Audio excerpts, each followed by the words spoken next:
Para lo que puede ocurrir en el país en las siguientes semanas e incluso meses, hemos tomado la decisión también de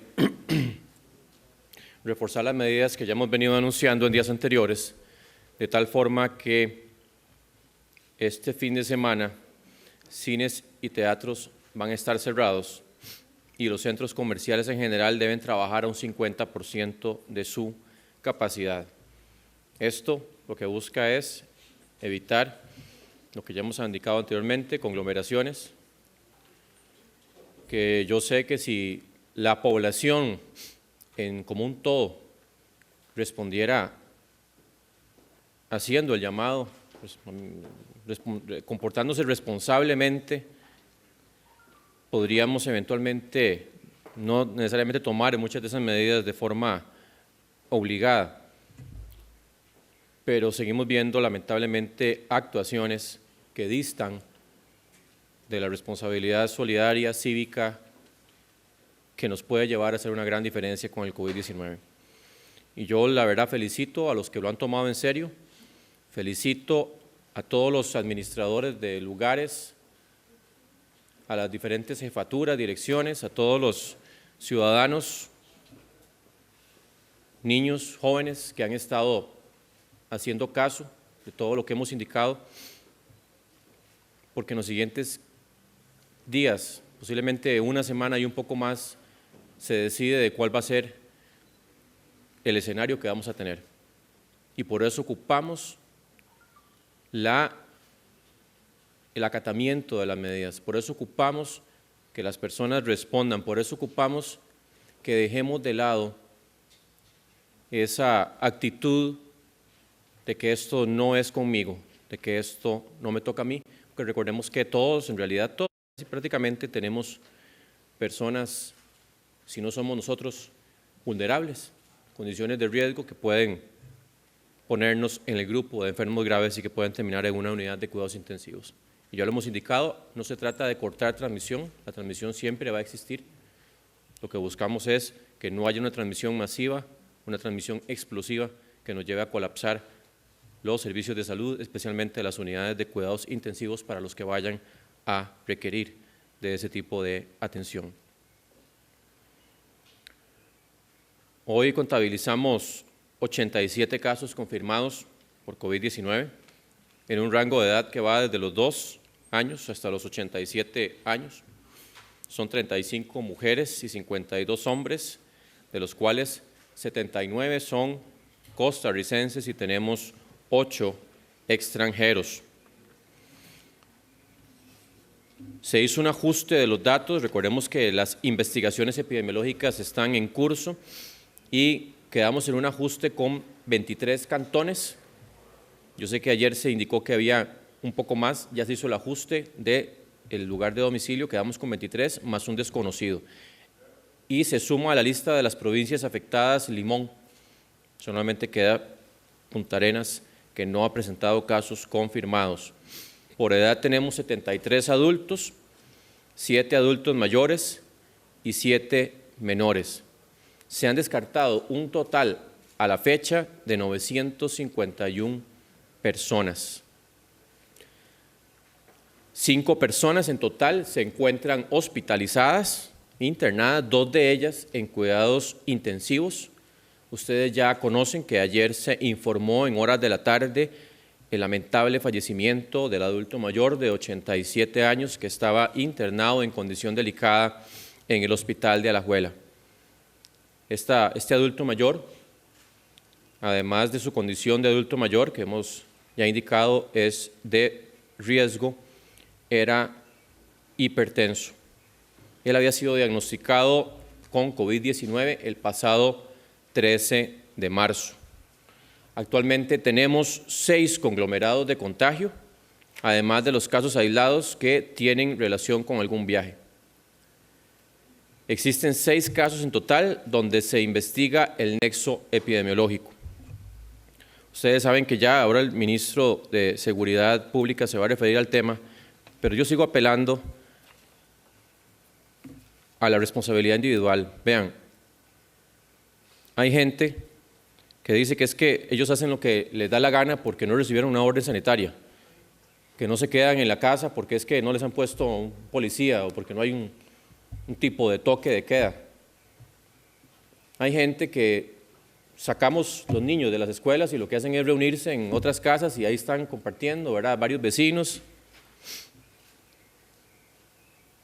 Y yo les digo, esto es responsabilidad individual, pero también una responsabilidad social. Y aquí es donde se ve la estirpe de un pueblo que se une y que yo les digo, el escenario que podemos tener es decisivo lo que hagamos en los siguientes días. Porque yo lo sigo diciendo, no se vale quejarse después cuando tengamos, eventualmente, esperemos que no, esperemos que Dios y la población no lo permitan, pero no llegar a ese escenario en donde tenemos que decir a quién le tenemos que poner un respirador artificial para que siga viviendo. Y eso no tenemos, o sea, cuando ya, si eso se presentara, que no, ojalá que no se presente, la decisión de evitar ese escenario la teníamos que haber tomado estos días. Después va a ser demasiado tarde, porque recordemos que este virus se transmite muy fácilmente, se transmite con un rango más o menos de una persona infecta a 2 o 3, pueden haber obviamente personas que infectan mucho más personas.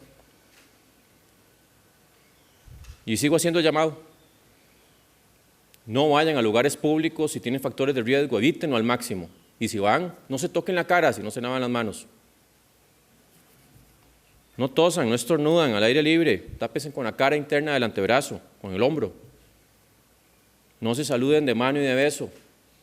Son medidas que pueden salvar y van a salvar vidas. No es que pueden, van a salvar vidas para los que los apliquen.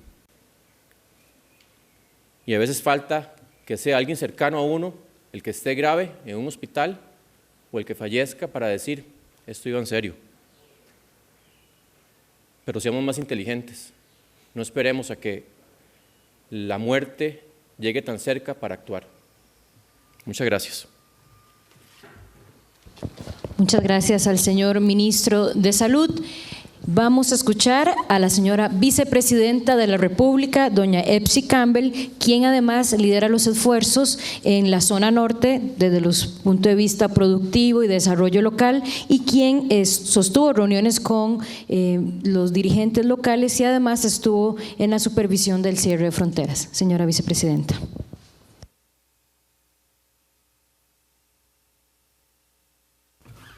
Muy buenas tardes.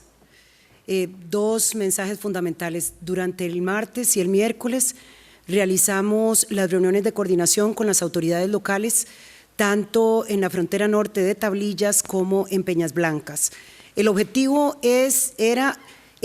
fue y sigue siendo la coordinación interinstitucional para lo que implicaba la moratoria que tenemos de cierre de fronteras a partir de ayer a las 23:59. Además de compartir con todos los oficiales ahora de salud todas sus responsabilidades con respecto a las órdenes sanitarias que están obligados ellos ya como autoridades sanitarias al cumplimiento y lograr que zonas de tanta importancia como esta se tomen todas las medidas de protección de salud de nuestro país. Aspectos absolutamente relevantes es que por la zona norte ingresan entre 2.500 y 3.000 personas diariamente en condiciones regulares, la mayoría de ellos con visa de turista y una gran cantidad de ellos personas nicaragüenses.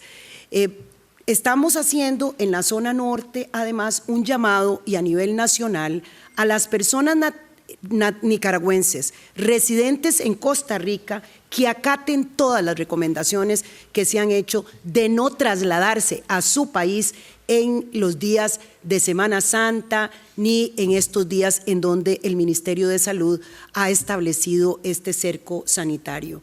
Es muy relevante porque los dos momentos en donde tenemos una mayor tránsito de personas nicaragüenses es en el mes de diciembre y en la Semana Santa. Y efectivamente nosotros sabemos lo que estamos haciendo en nuestro país, pero no tenemos ningún control de lo que pasa fuera de nuestras fronteras. Entendiendo que tenemos una gran cantidad de personas que trabajan en la construcción, que trabajan en oficios domésticos, que trabajan en seguridad, que trabajan en agricultura, estamos haciendo un llamado también al sector empresarial para que desestimule la salida de personas nicaragüenses a su país. Lo segundo importante es la coordinación entre todas las autoridades de frontera. Estamos hablando de autoridades de agricultura, las de salud, las migratorias, las de comercio. Dejar absolutamente claro lo que informamos en este cierre de fronteras, que existe tránsito regular de mercancías y también de las personas que manejan los vehículos de comercio. En la frontera de Peñas Blancas se está dando una prioridad para aquellos vehículos que entren primero, aquellos vehículos que portan artículos sanitarios y artículos de alimentación. Pero hay un tránsito regular con las medidas que han sido establecidas previamente de mercancías en la zona norte. Lo otro es que establecimos una estrategia con el Ministerio de Seguridad Pública, a cargo del Ministro de Seguridad Pública, del resguardo de los puntos ciegos que existen en esa frontera. Esa es una frontera muy extensa, tiene apenas un par de puntos oficiales de ingreso claramente establecidos, pero sin embargo tiene una gran cantidad de lo que se han llamado puntos ciegos. ¿Qué es lo que se hizo? Reforzar la seguridad e informarle a la población que por favor esté pasando los datos ciertos sobre en dónde se están dando entradas y salidas de nicaragüenses. ¿Qué hizo el Ministerio de Seguridad Pública? ¿Qué es lo que estamos haciendo en la zona norte? Un reforzamiento de oficiales de seguridad, migración, fronteras, seguridad aérea, para garantizar que en esos puntos ciegos estén permanentemente en una vigilancia absolutamente estricta. Y también para dar en el propio punto de frontera los rechazos necesarios para proteger a la población costarricense de posibles contagios debido a que no se estén respetando el cierre de fronteras establecido. Finalmente, uno de los temas absolutamente centrales es el trabajo con el sector privado de la zona, con el sector de transportes, con el que ayer sostuvimos una reunión absolutamente clara para que mantengan todas las medidas necesarias, las medidas sanitarias, para que efectivamente, tal como lo están haciendo, tengan la información dentro de los autobuses que garanticen la salud pública de las personas que están ingresando al país. Ya el día de hoy por tierra se han entregado algunas órdenes sanitarias que el ministro de Seguridad dará los detalles, porque lo más importante de esas medidas sanitarias, y así lo tienen claro los funcionarios que se encuentran en las fronteras de nuestro país, resguardando las fronteras para proteger la salud de los y las costarricenses. Pero tal como dice el ministro, si el Estado costarricense está haciendo ese gran esfuerzo, el esfuerzo más importante lo tenemos que hacer todos y cada uno de nosotros y nosotras que residimos en este país. Ese resguardo de fronteras, ese trabajo con el sector privado, esa garantía de que se están haciendo los rechazos en frontera, es lo que durante estos 25 días nos van a dar la certeza de que estamos haciendo todo lo que se encuentra a nuestro alcance para poder manejar de una manera inteligente y a favor de la salud pública el COVID-19. Muchísimas gracias. Muchas gracias a la señora vicepresidenta de la República. Muchas gracias a la señora vicepresidenta. Señor ministro de Seguridad, por favor.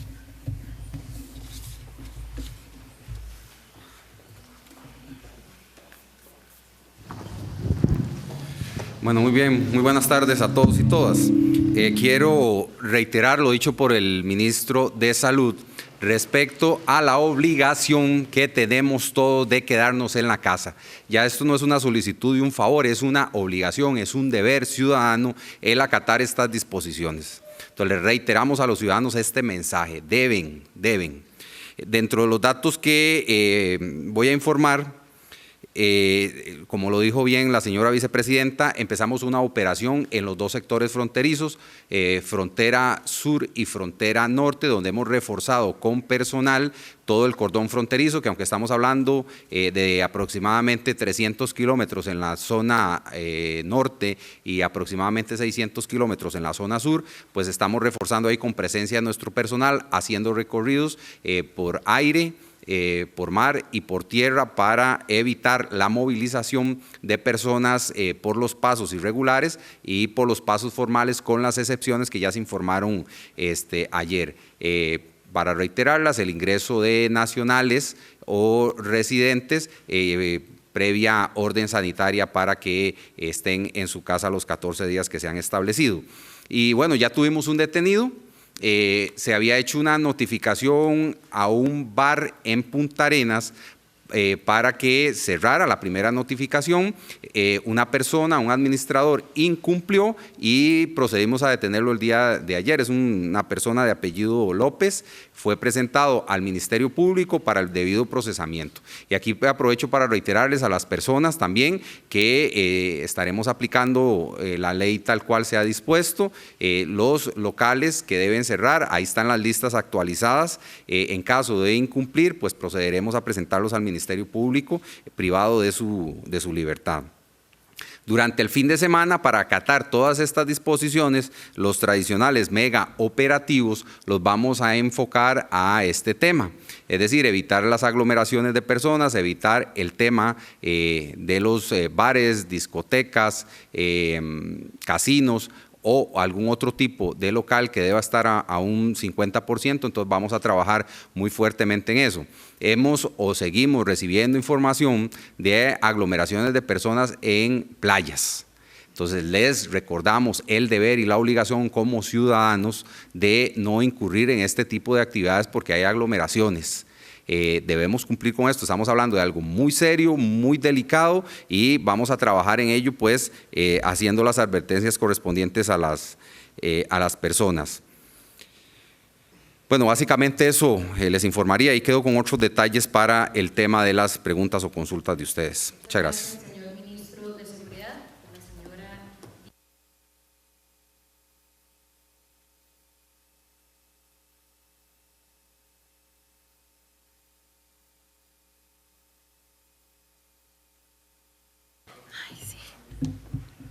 Espérate, para poder abrir los datos acá.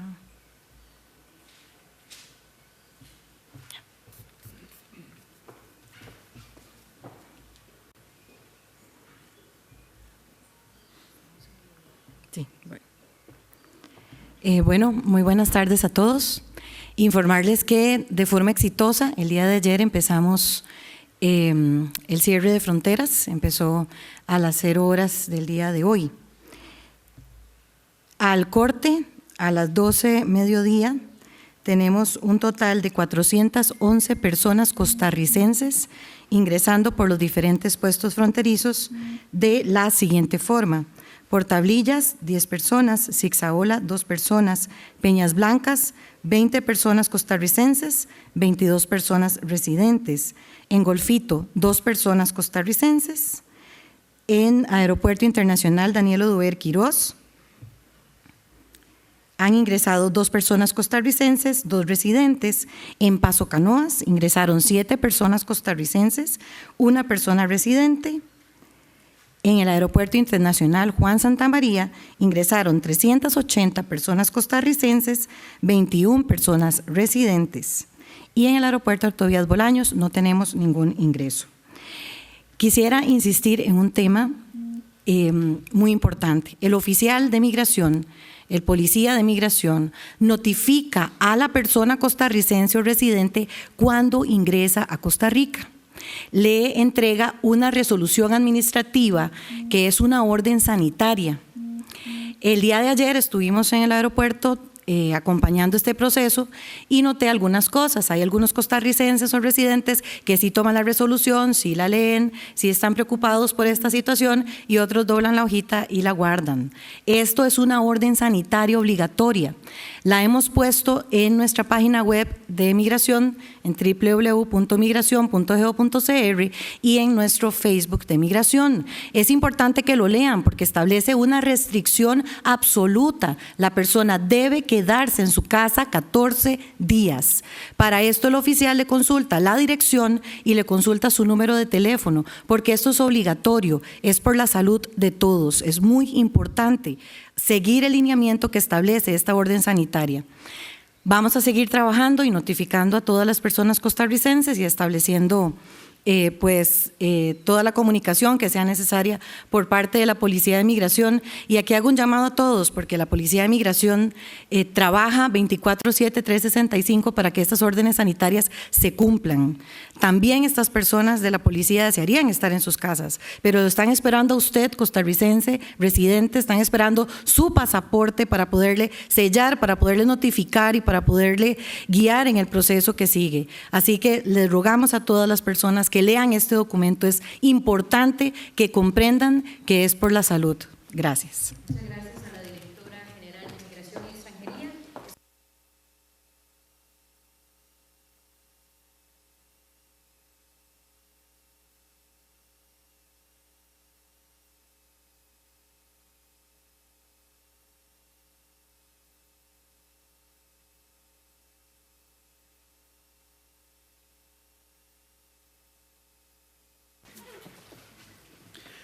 Muy buenas tardes. Quisiera, en primera instancia, además de conversar un poco sobre la línea 1322, reiterar para toda la población que estamos y seguimos bajo la condición de alerta amarilla.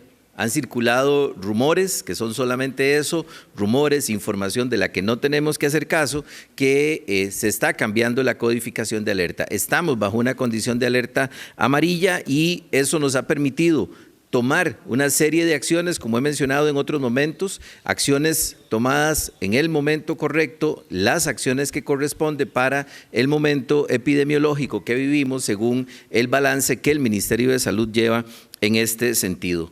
También reiterar que estamos obligados y obligadas a tomar las medidas preventivas que establece esta condición de alerta amarilla y esta condición de emergencia sanitaria.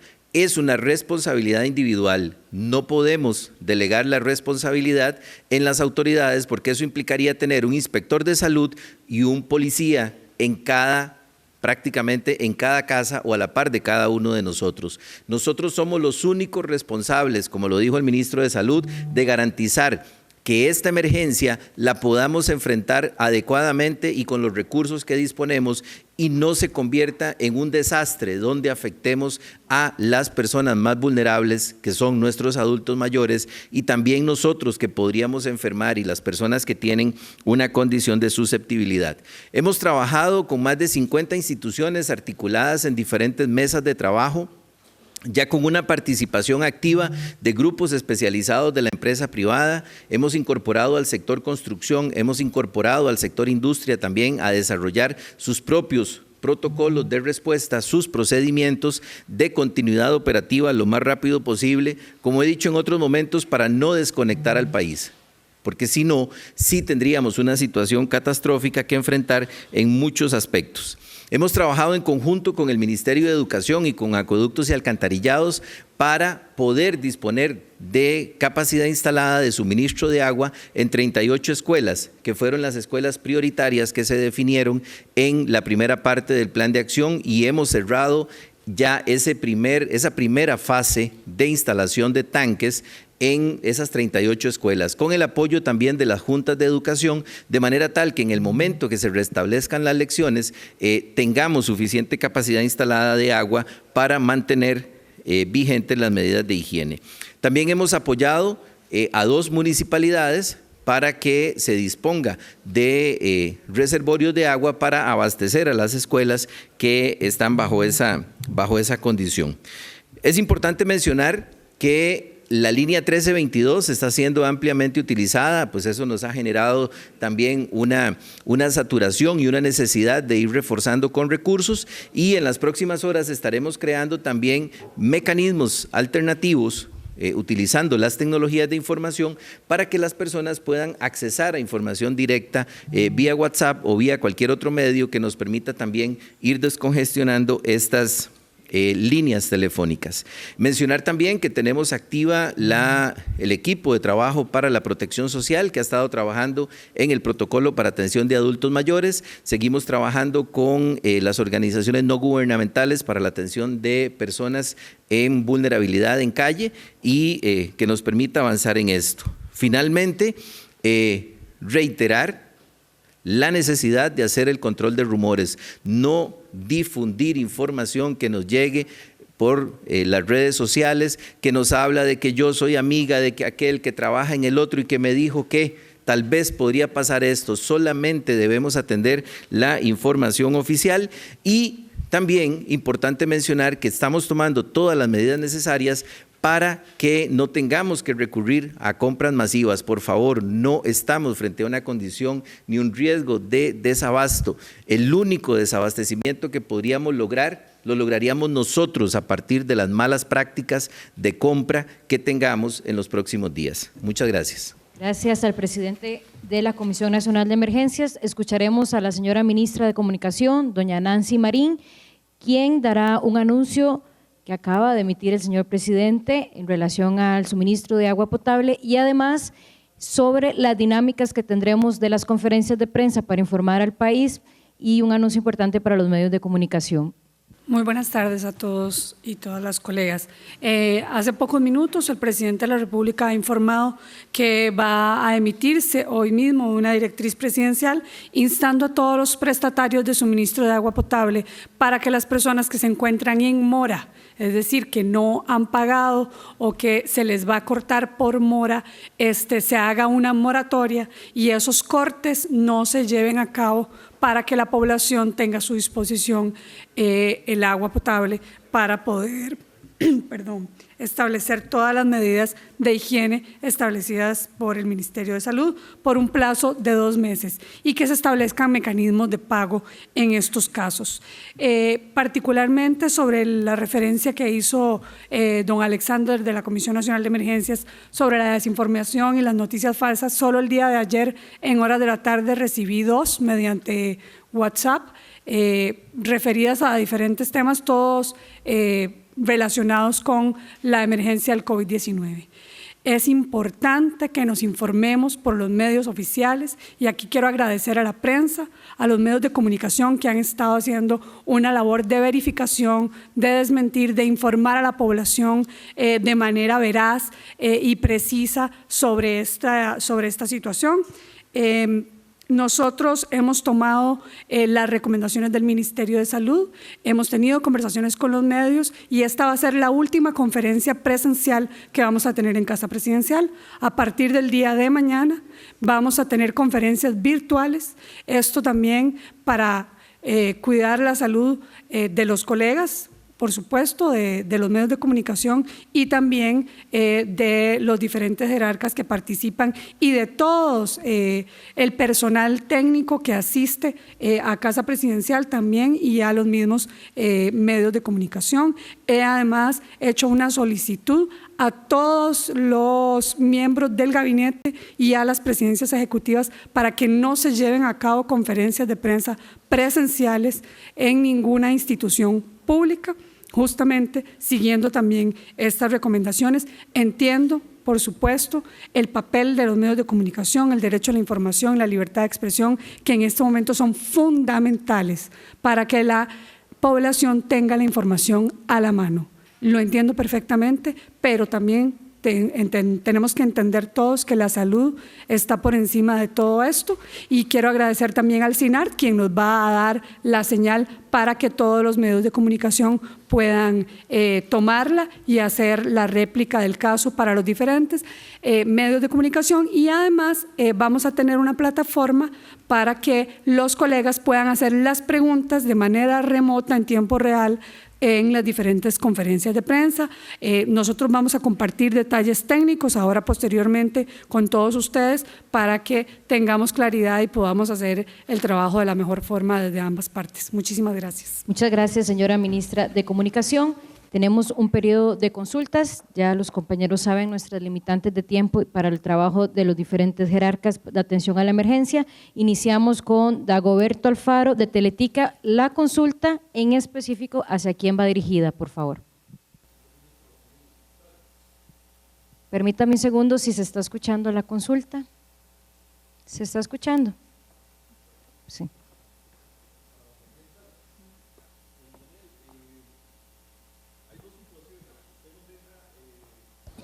Hay como muchas dudas. En los siguientes días se decide el escenario que vamos a tener. ¿Qué escenario vamos a tener? Es la consulta.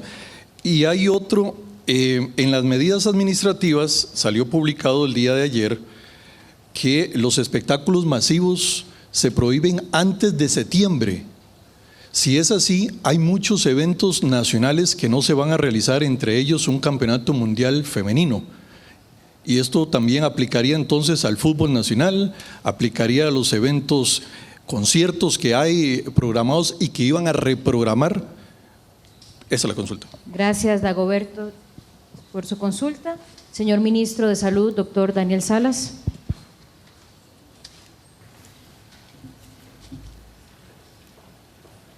Sí, muchas gracias. Con respecto al escenario posible, yo no voy aquí a hablar específicamente de números, lo que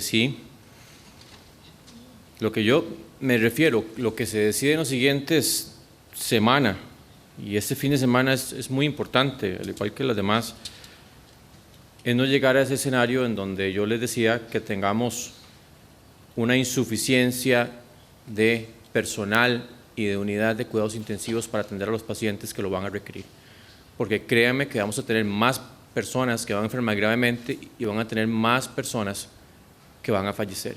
Y lo hemos dicho, aquí se trata de todos colaborar para que esas personas que van a enfermar gravemente puedan tener un acceso a una unidad de cuidados intensivos y no que todos los enfermos se vayan a dar rápidamente y no van a tener acceso a las unidades de cuidados intensivos. Los enfermos gravemente, ¿verdad? Estamos hablando. Y con respecto al escenario de septiembre, en realidad eso lo hemos indicado, hay un grado importante todavía de no certeza. Se habla de que pues, la ola pandémica puede durar 8, 12 semanas, puede durar un poco más. No podemos, ojalá yo tuviera la capacidad de hacer un modelaje perfecto y decirle la población va a responder al 100%, vamos a obedecer todas las medidas, esto va a funcionar a la mayor perfección y la fecha o el mes en donde ya podemos ir retomando la vida como la hemos conocido es este. Eso no existe una capacidad tan absoluta de predicción porque indicamos en realidad es un nuevo virus, tiene sus características, depende mucho lo que vaya a pasar de la respuesta de la población y eso pues en realidad es lo que valoramos, no estamos diciendo absolutamente que ya en septiembre ¿verdad? Es el mes exacto en que podría ser que termine un poco antes, pero eso no lo podemos indicar con esa certeza que mucha gente quisiera conocer. Aunque la medida diga que es septiembre, porque está escrito así en el comunicado oficial de salud. Sí, pero así lo consignamos que eso no es una fecha exacta, es lo que nosotros estimamos que ya, incluso guardando un poquito de tiempo, ¿verdad? De colchón, por decirlo así, que podemos ya decir que a esa fecha ya podríamos eventualmente empezar a retomar actividades. Pero vuelvo a decir, no hay un modelo exacto, predictivo, que nos diga a tal fecha se acabó esto y seguimos como hemos venido trabajando anteriormente. Eso va a depender mucho también de la respuesta de la población. Permítame un segundo, señor ministro. Fernando Brenes, de Noticias RPT. La pregunta es hacia el señor ministro de Salud. Sí, buenas tardes. Primero, don Daniel, si se valora el toque de queda en horario nocturno o en cuál horario, debido a que hay mucha gente que no está haciendo caso a lo que usted ha indicado. Y segundo, ¿cuál es el procedimiento con el funeral para los fallecidos por este virus? ¿La familia le puede hacer una vela? ¿El cuerpo puede ser enterrado o debe ser cremado? Gracias. Sí, vamos a ver, con respecto a la última, no ha habido ninguna disposición. Sabemos que es un virus que principalmente a las personas con vulnerabilidad, los factores que ya hemos indicado, hay un porcentaje de ellos que van a enfermar gravemente, no son todos, pero sí hay un porcentaje y ya le hemos indicado, lo que queremos es que ese porcentaje no se concentre en pocas semanas, pero no es un virus de alta biopeligrosidad como por ejemplo un ébola o el mismo virus eventualmente del MERS, del síndrome de Medio Oriente, que sí provoca una letalidad mucho más alta. Entonces, en ese sentido, no hay ninguna disposición de un manejo específico con los restos. Me decía, perdón, la otra con... bueno, eso incluso el ministro de Seguridad puede referirse un poco más porque la figura como toque de queda, eso no existe en nuestro país. Pero vean, él les va a hablar ahora, yo no voy a invadir su campo, él les puede explicar en realidad lo que significa eso, ¿verdad? Como digo, esa figura no existe, pero eso ya es una medida sumamente extrema en un escenario que no estamos en este momento previendo. Consideramos que las medidas que hemos tomado, más la respuesta de la gente, estamos haciendo esto y esto, ¿para qué? Para que la gente también responda y colabore. Y yo creo que esa combinación justa, porque siempre va a haber gente que no va a hacer caso, o sea, esos somos seres humanos y lamentablemente cuando tenemos una responsabilidad cívica, una responsabilidad social con los demás, no todos hacen atención a ese llamado, a esa responsabilidad. Eso siempre va a existir. Podemos hacer una suspensión de la circulación de libre tránsito, perdón, pero la gente va a encontrar la forma de aglomerarse en otros lugares y de siempre hacer transmisiones entre virus. Porque el que digamos que, o sea, si decimos que va a haber una suspensión de libre tránsito, va a haber gente que igual va a salir y vamos a tener que hacer las medidas que eventualmente el ministro de Seguridad les podría indicar. Pero van a buscar entonces otros lugares donde no los estemos viendo. O sea, por eso yo llamo aquí a la responsabilidad de cada persona y que seamos sumamente conscientes de que esto no es un vacilón, de que esto no es algo que lo estamos tomando a la ligera o que es solamente para espantar o que es solamente para ganar popularidad. Es un asunto de salud, es un asunto de familiares y seres queridos de ustedes que están en riesgo y que podemos todos unirnos para salvarlos. Yo no sé si el ministro quiere referirse o... Señor ministro de Seguridad, don Michael Soto, va a ampliar sobre la pregunta del colega de Noticias Repretel.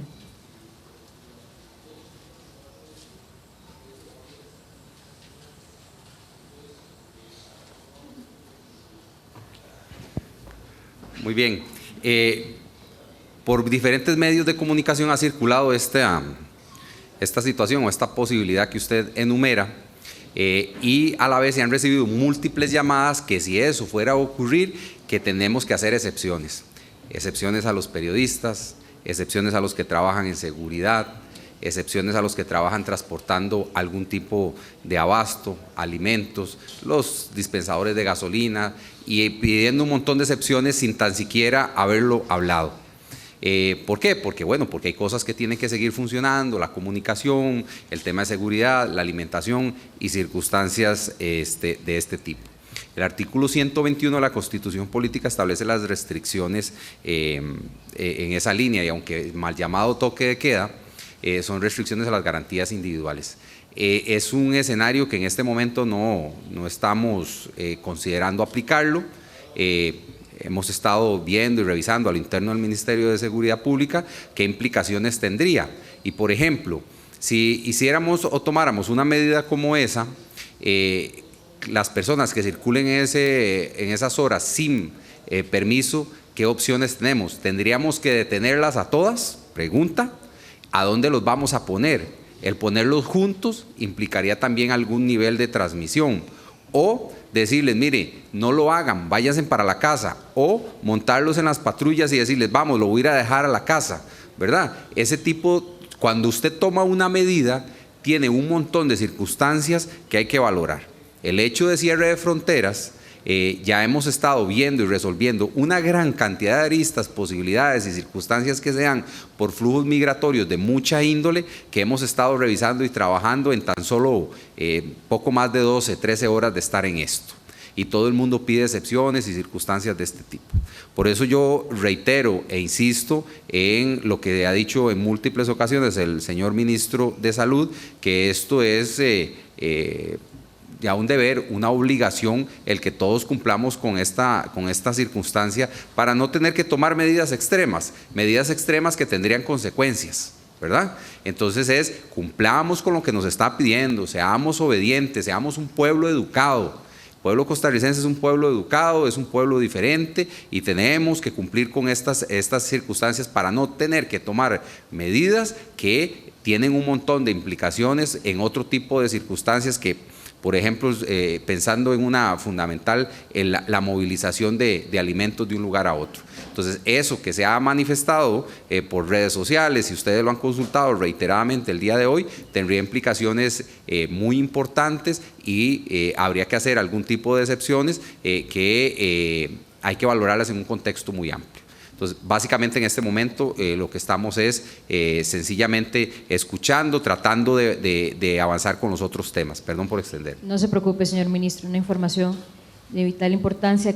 Continuamos con las consultas que me indican que son para el señor ministro de Salud, Jennifer Vega del Cinar, de seguido Tracy Morales de Canal 42 y Jessica Quesada Cerroy. Una consulta por colega. Muchas gracias.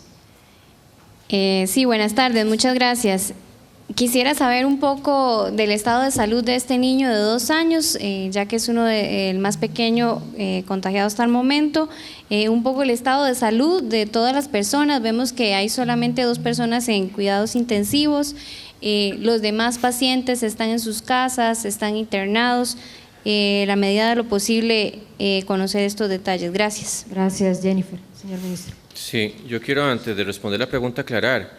Cuando yo hablo de que haya disponibilidad de camas en una unidad de cuidados intensivos, no estoy diciendo que esa persona, por ingresar a cuidados intensivos, ya no va a fallecer eventualmente, pero es no llegar al punto, porque obviamente si ya se requiere un cuidado intensivo, algunas de esas personas van a fallecer, otras van a recuperarse.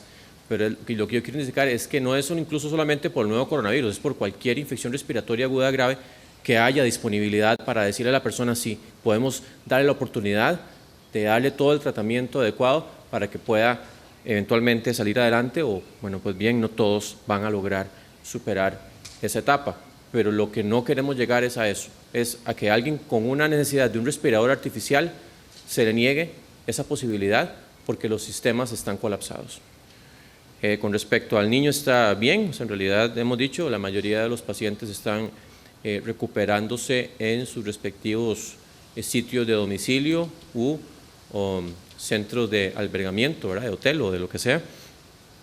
Y ya hemos indicado que tenemos hasta el momento 2 personas más que están en unidades de cuidados intensivos y quedaban 2 más que están hospitalizadas, que están en situación fuera de cuidado crítico. Perdón, ministro, Sí. Para Tracy, por favor, su consulta extra TV 42 para el señor ministro. Buenas tardes para todos. Serían 2 consultas. La primera, si ya hay pacientes curados, y la otra consulta es si de verdad tenemos la capacidad hospitalaria para atender a los pacientes que están siendo confirmados por COVID. Ayer eran 19 casos nuevos y hoy se suman otros más. Gracias. Gracias, colega. Sí, y la mayoría de las personas no van a requerir un internamiento. Eso es el comportamiento a nivel global y a nivel también lo que estamos viendo acá. La respuesta no es, más bien la pregunta es, ¿qué tanto vamos a tener camas de unidades de cuidados intensivos para poder hacerle frente a los casos graves? Va a depender de los que están escuchando este mensaje, de los que están viendo este mensaje, en el sentido de la respuesta que tengamos. Si el distanciamiento social se logra, como se lo estamos solicitando hace ya varias semanas, esa capacidad de cuidados intensivos va a ser suficiente para no tener, como les indicaba anteriormente, que escoger entre a quién le vamos a dar el respirador artificial. Y no sé cuál era la otra pregunta, me decía ella. Si hay pacientes curados, si ya se les dio de alta a los extranjeros. Todavía no. Recordemos que para decir que una persona ya no está infectante tiene que tener una prueba negativa de RT-PCR con una diferencia, más bien 2 pruebas negativas con una diferencia de 24 horas una vez que se cumpla el periodo máximo de infectividad estipulado. Entonces, en realidad, la mayoría de los que tenemos en este momento, incluidos los estadounidenses que ya vencieron el tiempo pero salieron todavía positivos, la mayoría ni siquiera han llegado al tiempo en donde ya amerite hacerle una prueba para ver si están o no infectantes. Entonces, por eso es que ustedes ven, en realidad, en las cantidades de las personas que se han recuperado a nivel mundial, justamente es por eso, porque muchos hasta que ya están negativos con el virus es que se dice que están completamente recuperados. Jessica Quesada, su consulta, por favor, se revoy. Don Daniel, muy específicamente sobre el niño, quiero saber si tienen el nexo epidemiológico en el caso del niño y rápidamente también sobre el nuevo caso de Limón, le quiero consultar si, aunque ustedes guardan la identidad, tiene que ver con esta estudiante que estaba haciendo práctica en el Ministerio de Obras Públicas y Transportes, que viaja a Panamá específicamente porque la misma Universidad de Costa Rica ha indicado el cierre de las instalaciones del centro educativo por eso, pero quiero precisar si efectivamente es esto, qué se sabe de estos otros estudiantes, hasta donde dé la privacidad. Sí, bueno, con respecto al nexo del niño de 2 años, en realidad no lo tengo acá a mano, pero sí le puedo indicar que vamos a seguir y vamos a mantener el asunto de la confidencialidad de los datos. O sea, por parte de nosotros ustedes no van a tener detalles. Obviamente, pues hay personas, instituciones que eventualmente podrán revelar sus identidades o decir qué es lo que está ocurriendo, pero por parte de nosotros como Ministerio de Salud no vamos a indicar detalles sobre lo que usted me está solicitando. Gracias, señor ministro. Gustavo Retana, Multimedios, su consulta también al señor ministro de Salud. Buenas, señor ministro. Tengo entendido que hay un protocolo que maneja salud con el OIJ con respecto al manejo de los cadáveres ya en el orden interno en los hospitales.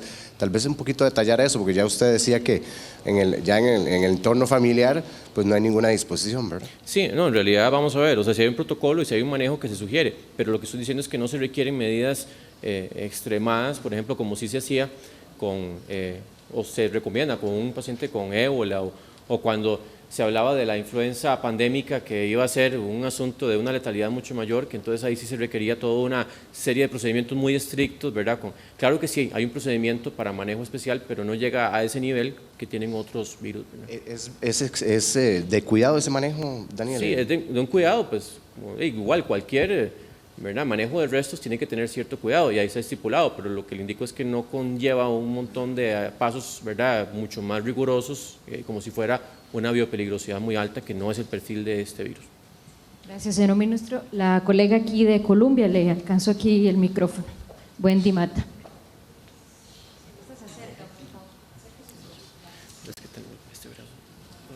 Gracias al ministro. Preguntarle si se va a establecer un protocolo con el traslado de los costarricenses que ingresen. Yo sé que es un poquito difícil, pero que lleguen al aeropuerto, que tengan que cumplir con la orden sanitaria, porque algunos tal vez tomarán algún transporte, estarán en contacto con otras personas, no se saben si son asintomáticos o algo así. Si son sintomáticos, recordemos que hay personal de salud, se captan y se hace el traslado ya con un medio apropiado. Si son personas sin síntomas, toman su medio habitual, van a la casa y ahí guardan las medidas que ya se han indicado, que están publicadas en la página web del Ministerio. Ya les hemos venido comentando, ¿verdad? Que estén en la medida de lo posible en un cuarto aparte, ¿verdad? Y hasta que cumplan en la cuarentena, que no estén compartiendo utensilios y todo. Pero si una persona sin síntomas, en realidad la probabilidad de infección es bajísima, es muy, muy baja.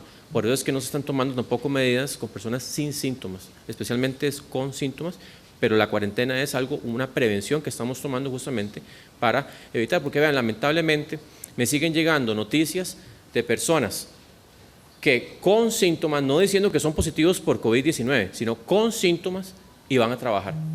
Y vuelvo a llamar a todos los empleadores, a los dueños de los diferentes centros de trabajo, a los administradores, a los gerentes, a los jefes, no dejen a ir a nadie a trabajar si está con síntomas respiratorios, por favor.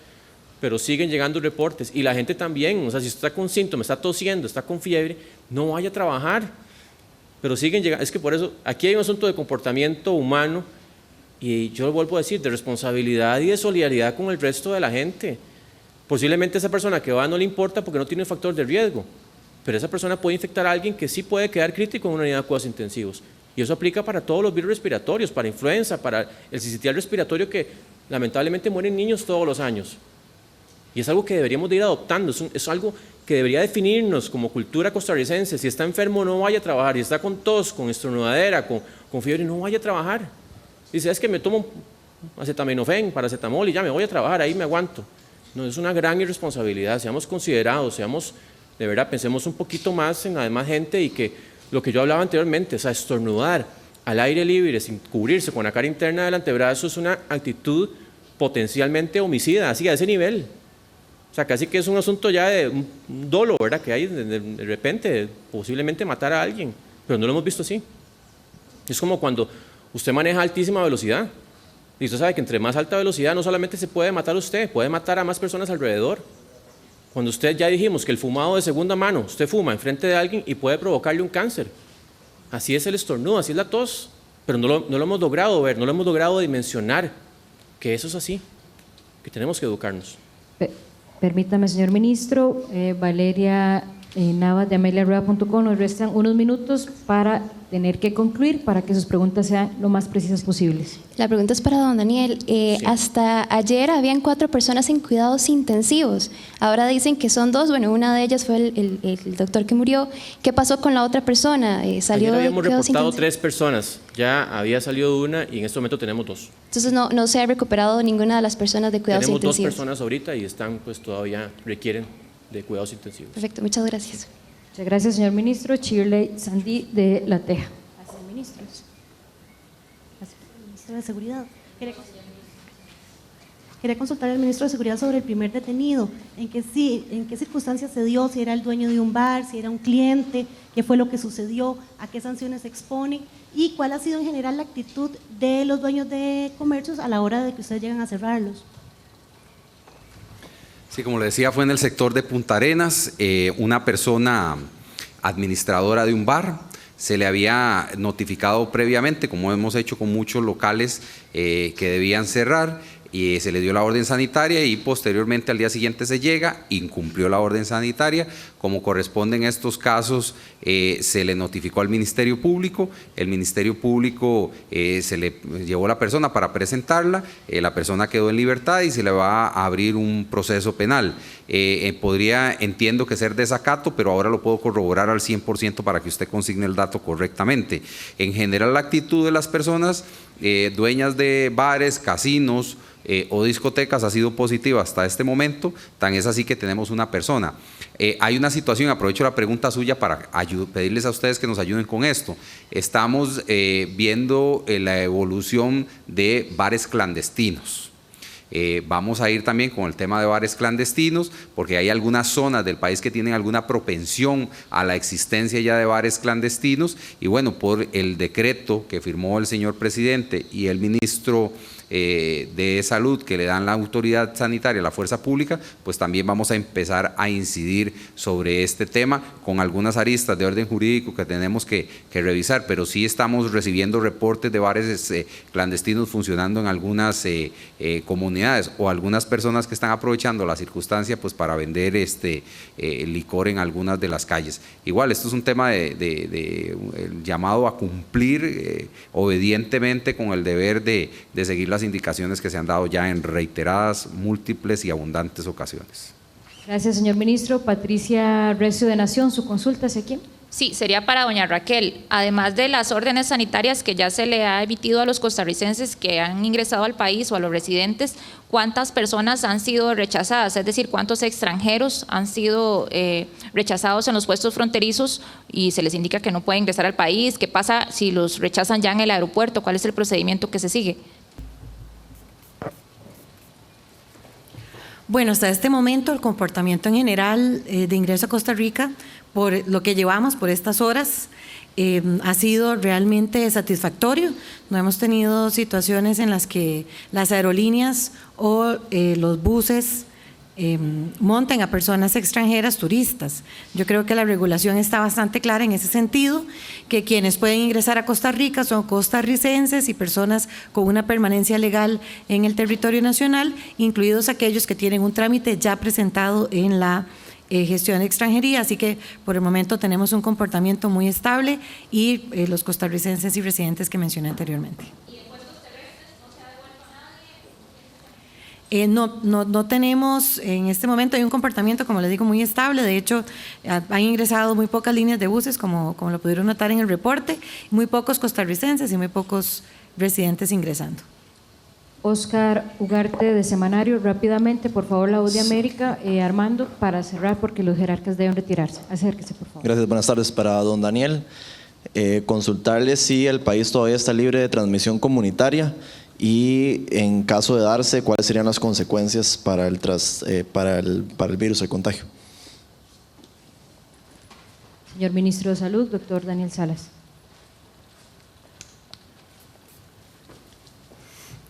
Sí, vamos a ver. Una cosa es, nuestro sistema de vigilancia es bastante robusto, tiene personal muy capacitado. Tenemos en realidad la ventaja también de que tenemos el gran baluarte de la Caja Costarricense de Seguro Social, que nos ayuda en un sistema unificado a captar mucha de la información.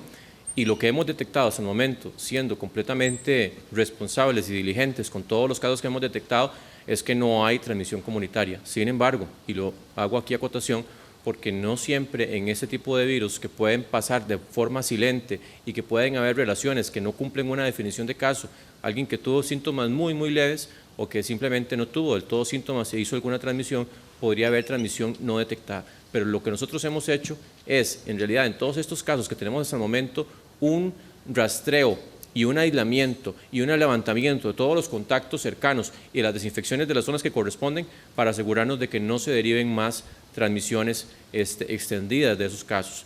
Pero, vuelvo al punto, no hemos detectado, no se ha evidenciado, hemos buscado y no se ha evidenciado. Vean que ya van casi 1000 casos descartados, pero eso no puede ser categóricamente y absolutamente afirmado de que no existe del todo transmisión comunitaria por esas circunstancias que yo les estaba diciendo.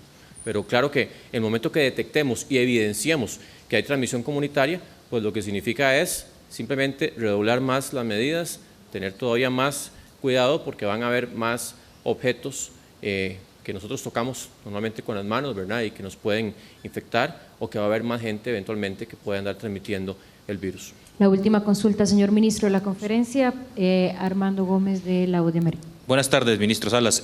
Básicamente es una consulta relacionada con de aquí a 5 años, con la persona que lamentablemente falleció. Entendemos que después de 5 años en los cementerios se puede hacer una exhumación de los restos. ¿Habría algún peligro para la gente del cementerio de Alajuela? Porque es una consulta que anoche nos planteaba la Junta Administradora de ese cementerio. Y lo segundo que le quería preguntar era la actualización con respecto a los estadounidenses. ¿En qué condición están? Porque don Rodrigo Marín nos dijo que su condición, o por lo menos eso es lo que pude interpretar yo el martes, que había avanzado. ¿Cómo están ellos hoy? Ok, están estables, todavía han presentado presencia del virus y esperando que se cumpla unos días más para hacer otra vez el testeo y estar seguros de que ya no tienen el virus para que se puedan ir a su lugar de residencia, a su país de residencia. Y con respecto a, no hay ningún problema, o sea, como le digo, no es un virus de altísima biopeligrosidad, pero eso no, o sea, cuando yo digo, vamos a ver, porque tal vez la gente no entiende qué es biopeligrosidad, un virus de biopeligrosidad alta es un virus que se transmite y con una capacidad más bien de virulencia que puede matar muy fácilmente y pues que sabemos de todos modos que este virus no es que va a persistir mucho tiempo y no tiene esa capacidad de matar, como lo indicaba yo anteriormente, el ébola o una influenza A, H5N1, que es una influenza aviar que ocurre más que todo en algunas partes de Asia, que la gente que se enferma porque tiene contacto, por ejemplo, con gallinas, con fluidos de gallinas, y la gente que se enferma, de 10 se mueren 5. Ya sabemos que el perfil de poder matar es muchísimo menor y especialmente a las personas con factores de riesgo. Entonces, en ese sentido, no hay ninguna indicación de que dentro de 5 años se tenga que tomar alguna medida específica. Ministro, nada más, ¿hay coordinación con los ministros del SICA, del Sistema de Integración Centroamericana, en cuanto a salud, ya que ya en toda Centroamérica hay personas contagiadas? Sí, ya tuvimos una reunión, hemos tenido en realidad 2 reuniones y una de Comisca, que son la Comisión de Ministros de Salud de Centroamérica, y otra ya propiamente de la Secretaría del Sistema de Integración Centroamericano, con el Presidente de la República y con el Canciller, en donde se acordó que estamos elaborando un plan de contingencia unido entre todos los países. ¿Incluido El Salvador? Todos estamos integrados. Muchas gracias, colegas, muchas gracias al señor Ministro de Salud, señora Vicepresidenta, Ministro de Seguridad, doña Raquel, de Dirección de Migración. Jerarca, muchas gracias. Muy buenas tardes, colegas. Un momentito nada más para precisar. Muchas gracias, ministro. La señora ministra. Ah, sí, por favor, ministro. Para decirle a ella, perdón, para darte a doña Shirley, desobediencia e incumplimiento de una orden sanitaria. Colegas, nada más para precisar un poco lo de las conferencias, ¿cómo se llama? Digitales, por decirlo así. Las bioconferencias. Bien, teníamos entonces la conferencia de prensa, la última de manera presencial, como ya lo anunciaron las autoridades de nuestro país, y también se emitió